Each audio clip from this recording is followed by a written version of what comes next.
Hello, good morning students. અત્યાર સુધી આપણે સંકલનમાં 4 અલગ અલગ નિયમો ભણી ગયા છે.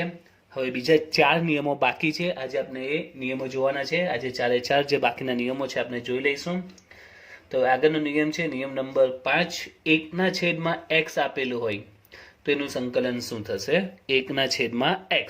તો 1/x આપેલું હોય તેનું સંકલન થાય log x plus c.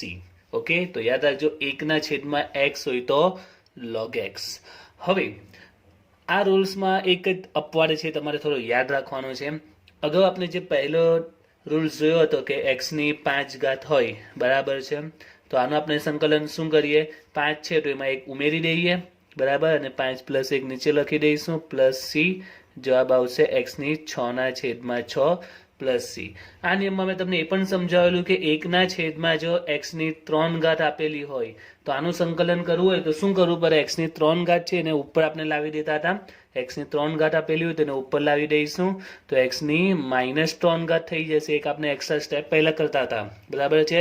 જો છેદમાં x નો વર્ગ, x નો 3 ઘાત, x ની 4 ઘાત વગેરે આપેલી હોય તો એને આપણે ઉપર લાવી દઈશું એટલે x ની -3 ઘાત થઈ જશે. હવે આનું આપણે સંકલન કરીશું તો +1 -3 + 1 પ્લસ c એટલે જવાબ આવશે x ની -2 છેદમાં -2 પ્લસ c. તો પહેલા નિયમમાં સમજાવ્યું હતું કે જો 1/છેદમાં આપેલું હોય x ની 2 ઘાત, 3 ઘાત, 4 ઘાત, આપણે ઘાતને ઉપર લાવી દેવાના, બરાબર છે. પરંતુ જો છેદમાં એકલો x હોય, 1/છેદમાં ફક્ત x હોય ત્યારે આ નિયમ નહીં લાગશે. તેના માટે આખો અલગ જ નિયમ બની ગયો છે કે 1/x હોય તો એનું શું થઈ જાય? log x થઈ જાય. ખ્યાલ આવ્યો? જો x ની જગ્યા પર x ની 2 ઘાત, 3 ઘાત, 4 ઘાત આવી જાય, બરાબર છે, તો પહેલો નિયમ લાગી જાય. અને છેદમાં ફક્ત x જ હોય, ફક્ત x સાથે કોઈ 2, 3 એ હોય તો ચાલે, એનો કોઈ ઇસ્યુ નથી. x સાથે 2 હશે 3 એ ચાલે, પણ x એકલો હોય છે ને ઘાત એક જ, એટલે ઘાત કોઈ હોવી જોઈએ નહીં. 3, 4, 5 જો એવી ઘાત હશે તો પહેલા નિયમ પ્રમાણે આપણે આ પ્રકારે ચેન્જ કરી દઈશું, બરાબર છે. પરંતુ જો છેદમાં એકલો x હશે તો આપણે log x નો નિયમ લાગુ પડશે. ક્લિયર? તો બસ આ રૂલ્સ યાદ રાખવાનો છે. આમાં છેદમાં x ની 2 ઘાત હોય, 3 ઘાત હોય, 4 ઘાત હોય, ઇનશોર્ટ x ની કોઈ પણ જો ઘાત આપેલી હોય તો પહેલા નિયમ પ્રમાણે આ રીતે આપણે અંશમાં લાવી દેવાનો, પછી રીતે ફેરવીશું. પરંતુ જો છેદમાં ફક્ત x જ હોય તો પછી log x થઈ જશે, એનું log x નો નિયમ લાગુ પડશે, બરાબર છે. તો ફરીથી 5મો નિયમ લખી દઉં છું. 5મો નિયમ શું છે કે 1/છેદમાં ફક્ત x આપેલું હોય, 1/છેદમાં ફક્ત શું આપેલું હોય? x આપેલું હોય તો એનું શું થશે? log x plus c. Clear? ફક્ત x હોવું જોઈએ. જો 3 ઘાત, 4 ઘાત આપી દે તો પહેલો નિયમ લાગુ પડે, એમાં ઉપર લઈ આપણે માઇનસ લઈ જાઉં, પછી એ રીતે ફેરફાર કરીશું. ક્લિયર? હવે આમાં પણ ટ્વિસ્ટ પોઈન્ટ આવી શકે છે તે તો એ સિમ્પલ જ છે. સપોઝ 1/2x આપેલું હોય, 1/2x આપેલું હોય, 1/2x + 5 આપેલું હોય, 1/3x - 6 આપેલું હોય, 1/4 - 3x આપેલું હોય, તો 1/, એક લઈ લઈએ, 10 + 5x આપેલું હોય. ઓકે, તો રૂલ્સ શું કહે છે કે છેદમાં એકલો x હોવો જોઈએ, બરાબર. પછી સાથે સરવાળા બાદબાકી કરીને કોઈ પણ સંખ્યાની સાથે કંઈ લેવા દેવું નથી. છેદમાં ફક્ત x હોવો જોઈએ. જો એકલો x હોય તો નિયમ 5 પ્રમાણે log x થઈ જાય. અને છઠ્ઠો નિયમ છે એ પણ આની સાથે સંકળાયેલો છે કે 1/ax + b હોય તો એનું સૂત્ર છે log ax + b છેદમાં a + c. હવે આ છઠ્ઠો નિયમ ને 5મો નિયમ બંને સંકળાયેલા જ છે. હવે તમે છઠ્ઠો નિયમ જો નહીં જો તો પણ તમને દાખલા ખબર પડી જશે, કારણ કે હવે આ જે દાખલા એ છઠ્ઠા નિયમના છે. જો હું તમને સમજાવું છું, તમારે 5મા નિયમ પર જ ફોકસ કરો. 5મો નિયમ શું કહે છે કે 1/x હોય તો log x કરી દેવાનું. હવે 1/2x હોય તો શું થશે? આનું log 2x થશે. જો 1/2x + 5 હોય તો શું થશે? log 2x + 5. એટલે કહેવાનો પોઈન્ટ શું? જો છેદમાં એકલો x આપેલો હોય, છેદમાં ફક્ત x હોય તો એનો રૂલ શું થશે? log x. 2x હોય તો log 2x, 2x + 5 હોય તો log 2x + 5, 3x - 6 છે 1/, તો log 3x - 6 થશે. 1/4 - 3x છે તો log 4 માઇનસ 3x. 1/10 વત્તા 5x છે તો log 10 વત્તા 5x. ખ્યાલ આવ્યો? તો સિમ્પલ જ છે, છેદમાં ફક્ત x હોય એટલે log લાગી જાય, છેદમાં એકલો x વાર ઉપાડ્યો એટલે log આવશે, બરાબર, પ્લસ c બધામાં આવી જશે. હવે આમાં હજી રૂલ્સ આપનો બાકી છે, પૂરું નથી થયું, આપણે કાઉન્સમાં લખી દઈશું કે છેદમાં દરેકના છેદમાં એક સંખ્યા આવશે, જે આપણે અગાઉના નિયમમાં સમજાવ્યું હતું કે x સાથે જે પણ સંખ્યા ગુણાયેલી હોય, x સાથે જે પણ સંખ્યા ગુણાયેલી હોય એને આપણે ક્યાં લખીએ? ભાગાકારમાં. x સાથે જેટલા પણ ગુણાયેલા હોય ભાગાકારમાં લખીએ, x સાથે જેટલા પણ ગુણાયેલા હોય ભાગાકારમાં લખીએ. એ નિયમ બધામાં જ લાગે છે, અહીંયા પણ લાગશે, અહીંયા પણ એ જ નિયમ, x સાથે જે ગુણાયેલું હોય ભાગાકારમાં આવશે. અહીંયા x સાથે કેટલા ગુણાયેલા છે? 2 ગુણાયેલા, એટલે છેદમાં 2. અહીંયા x સાથે કેટલા ગુણાયેલા છે? 2, તો છેદમાં 2. અહીંયા x સાથે કેટલા ગુણાયેલા? 3, તો છેદમાં 3. અહીંયા x સાથે કેટલા ગુણાયેલા? 3 જ છે, પણ આગળ માઇનસ છે એટલે -3. અહીંયા x સાથે કેટલા ગુણાયેલા? 5, તો છેદમાં 5. ખબર પડી? તો આ છે નિયમ નંબર 6. જો અને આ ફેરવું એ પ્રમાણે ax પ્લસ b, તો log ax પ્લસ b થશે. x સાથે કેટલા ગુણાયેલા છે? a, એટલે છેદમાં a પ્લસ c. એટલે તમારા બે નિયમ આમાં પટી ગયા, નિયમ નંબર 5 અને 6, બે નિયમ એક સાથે આવી ગયા. એટલે પાંચમા નિયમમાં ફક્ત 1/x આપેલું છે. પાંચમો નિયમ શું કહે છે? ફક્ત 1/x.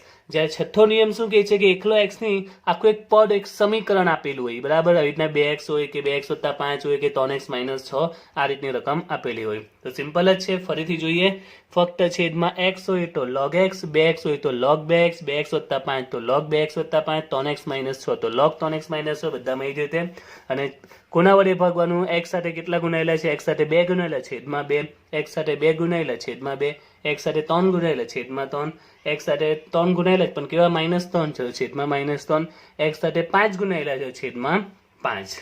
ક્લિયર? તો નિયમ નંબર 5 અને 6 બે નિયમ આપણે અહીંયા ક્લિયર થઈ ગયા. ઓકે, હવે આપણે જોઈએ નિયમ નંબર 6. હવે છઠ્ઠો નિયમ જોઈએ. a ની x dx આપેલું હોય તો એનું સંકલન થશે a ની x છેદમાં log a base e plus c. Sorry, છઠ્ઠો નહીં, આપણે આ 7મો નિયમ આવ્યા, અને 8મો નિયમ બંને સાથે જ જોયેલું, જે બંને નિયમ સાથે સંકળાયેલા છે. બધા નિયમ એક સાથે જ સંકળાયેલા છે, જે રીતના અગાઉના હતા તે જ રીતે આ બે નિયમ પણ સંકળાયેલા છે. 7મો અને 8મો જે હોટેલ લખું છું તે. તો એ નિયમ છે ax પ્લસ b આખાની n ઘાત, તો ax plus b n plus 1 છેદમાં a n plus 1 plus c. તો હવે છેલ્લા બે નિયમ બાકી બે છે, 7 અને 8. તો બંને નિયમ આપણે સાથે જોઈ લઈએ. પહેલા 7મો નિયમ જોઈએ. 7મામાં શું આપ્યું છે? તે a ની x ઘાત આપેલું છે, a ની x ઘાત. તો શું કરવાનું? તે અગાઉ આપણે જોયું x ની 2 ઘાત આપતા હતા, તો એનું શું થતું હતું? x ની 3/3. x ની 4 ઘાત આપે તો x ની 5/5. હવે ઊંધું હશે કે નીચે 4 હશે ને x ઘાત સ્વરૂપે હશે. x કયા સ્વરૂપે હોય? ઘાત સ્વરૂપે હોય. x કયા સ્વરૂપે હોય? ઘાત સ્વરૂપે x આપેલો હોય, બરાબર છે. x કયા સ્વરૂપે હોય? ઘાત સ્વરૂપે. તો એનું સંકલન શું થશે? તે x જો ઘાત સ્વરૂપે હોય તો 4 ની x એઝ ઇટ ઇઝ લખી દેવાનું, છેદમાં log 4 base e plus c. Clear? એ જ રીતે 3 ની x ઘાત હોય, યાદ કરી રાખવાનું, x કયા સ્વરૂપે હશે? ઘાત સ્વરૂપે હશે. x કયા સ્વરૂપે હશે? ઘાત સ્વરૂપે હશે.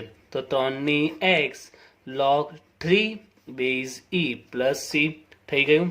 એ જ રીતે 5 ની x ઘાત આપેલી હોય તો શું આવશે? 5 ની x છેદમાં log 5 base e plus c. Clear? હવે આમાં પણ એક્સ્ટ્રા પોઈન્ટ આવી શકે છે. હવે ખબર પડી જ જશે તમને. ધારો કે 4 ની x આપેલી હોય તો આ રીતે ફેરવે, પણ 4 ની 2x વત્તા 3 ઘાત આપેલી હોય. 4 ની કેટલી ઘાત? 2x વત્તા 3. તો આ જ નિયમ પ્રમાણે ફેરવો. જો પહેલા જે પદ છે આપણે ડાયરેક્ટ અહીંયા લખી દઈએ છીએ, તો 4 ની 2x પ્લસ 3 એ આપણે ડાયરેક્ટ લખી દઈશું. છેદમાં શું આવ્યું? log 4, એટલે કે આ જે આધાર છે તે, એટલે કે 4. અહીંયા પણ 4 છે તો log 4 પ્લસ c. એનું એ જ આવ્યું. બીજી લઈએ. માની લો કે અહીંયા 3 ની x હતી તો 3 ની આપણે લઈએ 2x માઇનસ 9 2x માઇનસ 9 તો શું આવશે 3 ની 2x minus 9 as it is છેદમાં આધાર કયો છે 3 log 3 બેઝ e. બીજી સંખ્યા લઈએ, માની લો કે અહીંયા 5 ની x લીધી છે તો આપણે 5 ની માઇનસ 4x લઈએ તો 5 ની minus 4x as it is છેદમાં log 5 બેઝ e. ખ્યાલ આવી ગયો? એટલે જ્યારે પણ x ઘાત સ્વરૂપે હશે તો પહેલું પદ તો ડાયરેક્ટ લખી દો અને લોગ કરીને જે આધાર છે તે. હવે અહીંયા પણ પેલો નિયમ લાગુ પડે કે x સાથે જે સંખ્યા ગુણાયેલી તે ભાગાકારમાં આવે. નિયમ વારંવાર બધે આવે છે, x સાથે જે સંખ્યા ગુણાયેલી હોય તે. તો આમાં એ નવો પોઈન્ટ આવ્યો છે, અહીંયા તો x સાથે કંઈ નથી ગુણાયેલું, અહીંયા x સાથે કેટલા ગુણાયેલા છે 2, એટલે છેદમાં તમારે 2 લખવા પડશે. x સાથે કેટલા ગુણાયેલા છે, અહીંયા પણ 2 ગુણાયેલા, છેદમાં 2 લખીશું. x સાથે કેટલા ગુણાયેલા 4, કેવા 4? -4, તો અહીંયા લખીશું -4. ક્લિયર? ઓકે, બીજા આપણે એક્ઝામ્પલ લઈએ.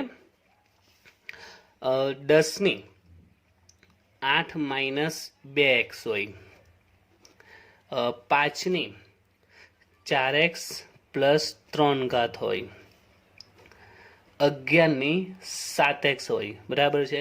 ઓળખવાનું કઈ રીતે? સાતમો નિયમ છે, ઘાતમાં શું આપેલું હોય? x આપેલું. બધામાં તમે જો x આપેલું છે તો હવે શું કરવાનું? પહેલા તો જે આપેલું છે ડાયરેક્ટ આપણે લખી દઈશું. બરાબર છે? જે આપેલું બેઠું ડાયરેક્ટ લખી દઈશું. log આનો આધાર કેટલો છે 10, એટલે log 10 બેઝ e.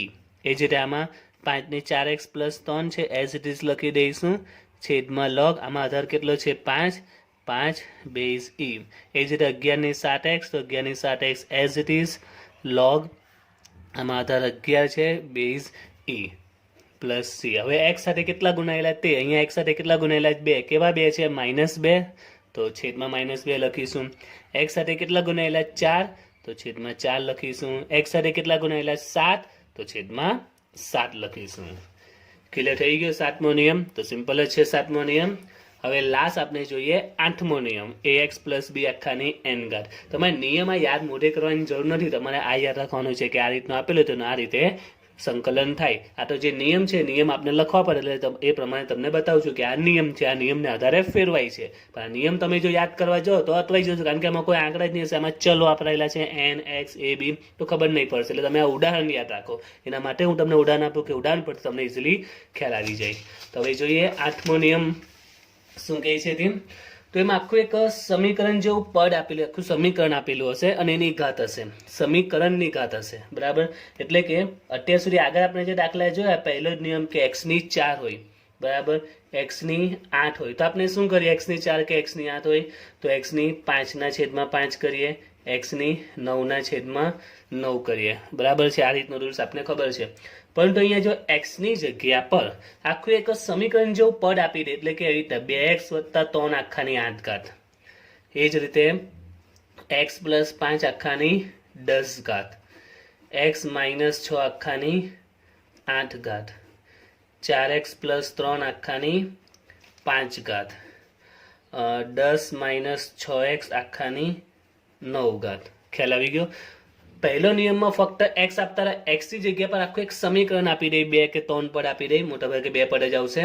તો હવે આનું સંકલન કઈ રીતે કરવાનું તે. ઓકે, તો જે આમાં નિયમ હતો તે આમાં આપણે શું કરતા હતા? 4 હતી તો આપણે 5 કરી નાખતા હતા. તો આમાં 8 છે તો 8 ની કેટલી થઈ જશે? 9 થઈ જશે. બરાબર?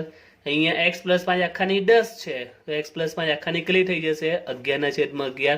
ખ્યાલ આવે? 4 હોય તો આપણે 5 થઈ જશે, 8 ની 9 ઘાત થઈ જતી હતી. એ જ પ્રમાણે અહીંયા કરીશું.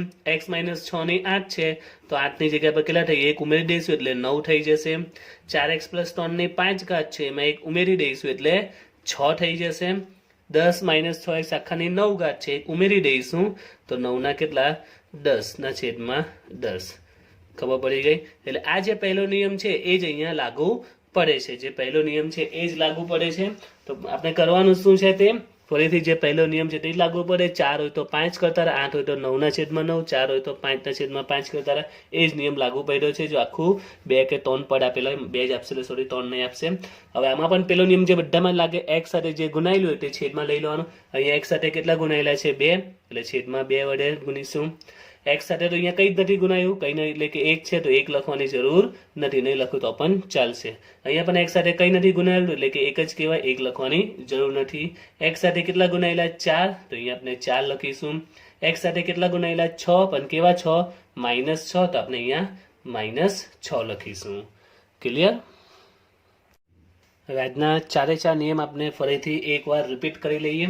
ઓકે, તો સૌથી પહેલો નિયમ આપણે આજનો જોયો તે એ છે કે 1/x આપેલો હોય તે. બરાબર છે? પહેલો નિયમ આપણે જોયો 1/x આપેલો હોય તેનું. તો જો 1/, જો ફક્ત x હોય તો એનું સંકલન શું થાય? log x plus c. 1/x આપેલું હશે તો એનું ડાયરેક્ટ log x થઈ જશે. પરંતુ જો 1/, આ નિયમ નંબર કયો છે? તો ચાલે 5મો નિયમ. 1/4x પ્લસ 6 આપેલું હોય. 1/, શું આપેલું હોય? 4x plus 6. એકલું x નથી, x સાથે આખું એક પદ આપેલું, એટલે 2x + 3, 4x + 6, x - 6 આ રીતનું. તો એનું સંકલન શું થશે? log 4x plus 6 plus c. અને નિયમ x સાથે કેટલા ગુણાયેલા? 4/4. આ આપનો હતો નિયમ નંબર 6. બરાબર છે? તો આપણે આ બે નિયમ જોયા. ફરીથી આમાં જોઈએ. સપોઝ આમાં 8 - 7x હોય તો છેદમાં x વાળું પદ છે જ, તો log 8 - 7x. x સાથે કેટલા ગુણાયેલા છે? 7, છેદમાં 7, પણ કેવા 7 છે? -7 પ્લસ c. બરાબર છે? તો આ રહ્યો આપનો નિયમ નંબર 6 જોયો તે. ત્યારબાદ નિયમ નંબર 7 આપણે જોયો કે એની x આપેલી હોય. બરાબર? એટલે કે અહીંયા x કયા સ્વરૂપે હશે? x ઘાત સ્વરૂપે હશે. એટલે સપોઝ માની લો કે 2ની x હોય તો એનું સંકલન શું થાય? તો 2ની x as it is, અને નીચે શું આવશે? log 2 base e plus c. જે આધાર છે તે આપણે અહીંયા લઈ લઈશું. હવે આમાં ટ્વિસ્ટ પોઈન્ટ શું આવે કે x ની જગ્યા પર ડાયરેક્ટ આપેલું હોય 3x + 5 આપી દે. x ને બદલે શું આપી દે? 3x + 5. તો આનું સંકલન શું થાય? જે આપેલું તો આપણે ડાયરેક્ટ લખી જ દેવાનું. 2ની 3x + 5 ને છેદમાં log 2. આધાર 2 છે એટલે 2 લખીશું બેઝ e.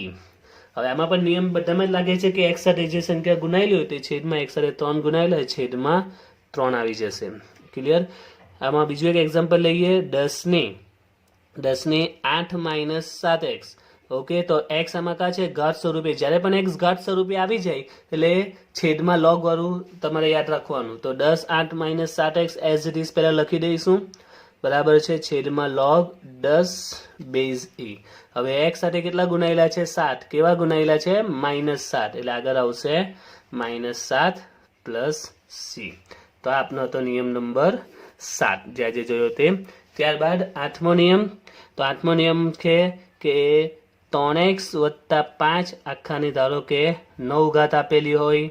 7 - 6x આખાની 10 ઘાત આપેલી હોય. જો આ રીતની રકમ હોય તો આનું સંકલન શું થાય? તો તે જોઈએ 8મો નિયમ. એકલી x ની 8 હોય તો આપણે 9/9 આવી જાય. 4 હોય તો 5/5. એ જ પ્રમાણે આમાં કરવાનું છે. 3x + 5 ને 9 છે તો 3x + 5 9 છે તો 10 એક ઉમેરી દઈશું છેદમાં 10. અને x સાથે કેટલા ગુણાયેલા? 3. એટલે અહીંયા 3 વડે ગુણીશું. બરાબર છે? આમાં આગળ હજુ સ્ટેપ આવશે, આપણે બતાવ્યું નથી પણ આગળ પણ હજુ સ્ટેપ થશે. 3x + 5 આખાની 10, કારણ કે નીચે ગુણાકાર થશે ને 10 તાલી 30 પ્લસ c. એનો જવાબ. આ પણ બધામાં બીજા સ્ટેપ થશે પણ આપણે એક બેઝિક કન્સેપ્ટ થઈ ગયો. ભાઈ બીજું સ્ટેપ તો ખ્યાલ આવી જશે. છેદમાં ફક્ત ગુણાકાર જ કરવાનો રહેશે. એ જ રીતે અહીંયા 7 - 6x આખાની 10. તો 7 - 6x આખાની અહીંયા 10 છે એટલે કેટલી થઈ જશે? 11 ઘાત આખાના છેદમાં 11. હવે અહીંયા x સાથે કેટલા ગુણાયેલા? 6. કેવા 6? -6. તો હવે છેલ્લો જવાબ શું આવશે? આપણે એક સ્ટેપ હજી કરીશું. અહીંયા 7 - 6x આખાની 11 છેદમાં 11 × 6 11 × 6 66 પ્લસ c. તો આવશે એનો ફાઇનલ જવાબ. ઓકે.